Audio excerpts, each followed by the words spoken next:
Hello, my name is Ryan Furtado, and I'm a campaign operations consultant here at Atumos. In this video, I'm going to share some tips on how to optimize your PM tool intake form to streamline the production process of your marketing team. As you may know, the campaign production process consists of four main stages: the intake, build, QA, and launch. We've all probably been there in marketing. We receive a new request with an urgent turnaround, but the requirement's missing, copy isn't finalized yet. It can definitely cause a headache. It can feel overwhelming and chaotic without the right process in place. So that's why today I'm going to walk you through some tips for establishing a solid intake form. The intake stage can often be the most unorganized, overlooked, and easy to mismanage if not planned properly. But with a well-structured intake form, you can transform that chaos into a smooth, efficient workflow. Now let's dive into our Atumos intake form template and go over the main components and questions that you should include in yours. As a starting point here, I just want to preface that this Atumos intake form template has been developed based on our best practices. We've created this from years of experience working with a variety of clients, helping set up their intake processes. We've fine-tuned this template to highlight the most critical elements that we believe you should include in your intake form. So think of this as a solid starting point. It may not have everything you need, but it's definitely customizable to fit your specific needs. Another thing you'll probably notice here is that we have this template set up within Google Sheets.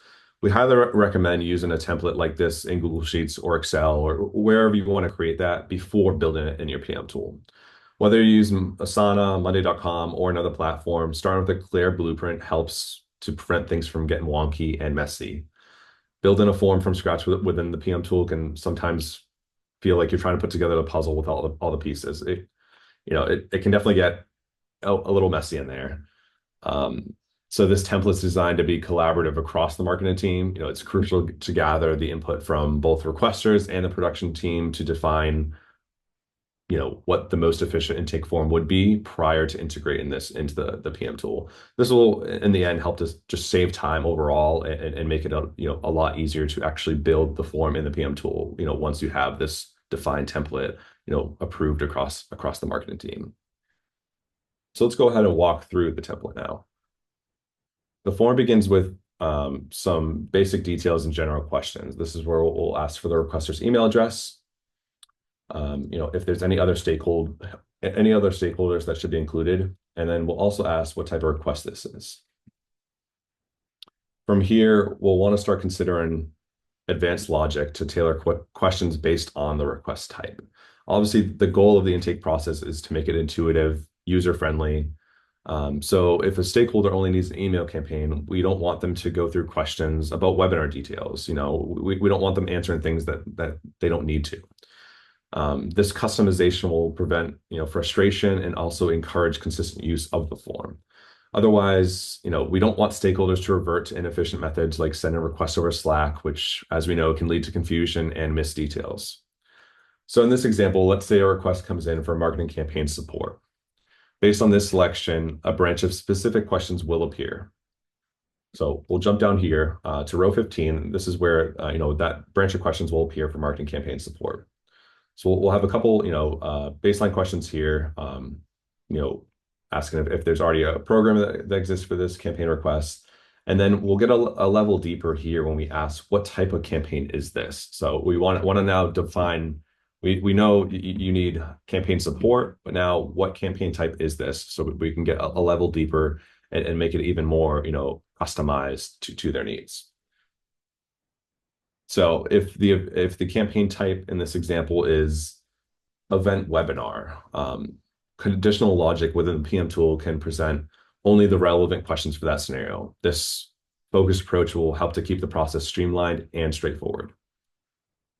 So we'll jump down here. So as we said, if they selected event webinar, they'll then be directed to this branch of questions specific to that campaign type.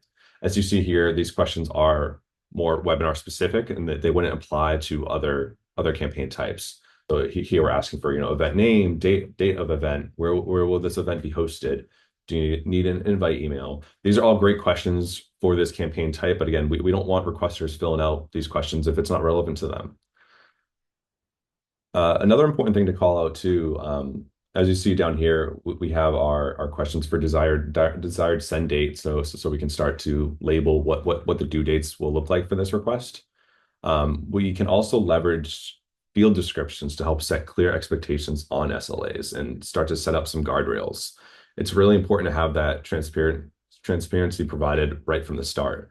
This will help requesters to understand the timelines and deliverables and reduce misunderstandings in the end. So, if a request is submitted with a tight turnaround, it's a good reference point to come back to, like, hey, we have our SLAs called out in the intake form. In this scenario, build SLA for one email is 5 business days. So we highly encourage trying to set up those guardrails when you're building your intake form. Another thing that we call out in the intake form as well, in this question here, we ask, is there an email brief? So if there's an email brief, if the question's yes, they'll be directed to provide a link to the email brief. If no, they'll be asked to clone the email brief from the template that your team has approved. So the email brief is where details like email copy, audience information, A/B testing would be included. If you're interested, I've also covered how to set up a content submission template in a previous video, which complements this intake process very well. As you see it kind of integrates into this whole process here. So definitely recommend checking that out if you haven't already. Another thing to look at in this template as well is in column B, we've labeled the type of form field each question would correspond to. This will help to make it easier to replicate the form within your PM tool once it's been approved, once the team has approved the structure. So as you see here, a lot of the form fields are we have a lot of single lines, single select fields. We have our occasional paragraph text fields, attachment fields, attach any email assets or graphics. So it's just good to, label that as well when you're making up this template, like what the form fields will be, because it'll, just save time in the end when you go to build that intake form. So yeah, overall, this approach will help to ensure that your intake form is not only comprehensive, but also easy to use, which will make the campaign production process smoother and more efficient for everyone included. Highly recommend, applying a process like this when you go to set up your own intake form. A well-structured intake form can significantly streamline your campaign production process, which will help to ensure all team members are aligned and deadlines are met. So thank you for watching this video. Be sure to check out other great content here at atumos.com for more tips and best practices.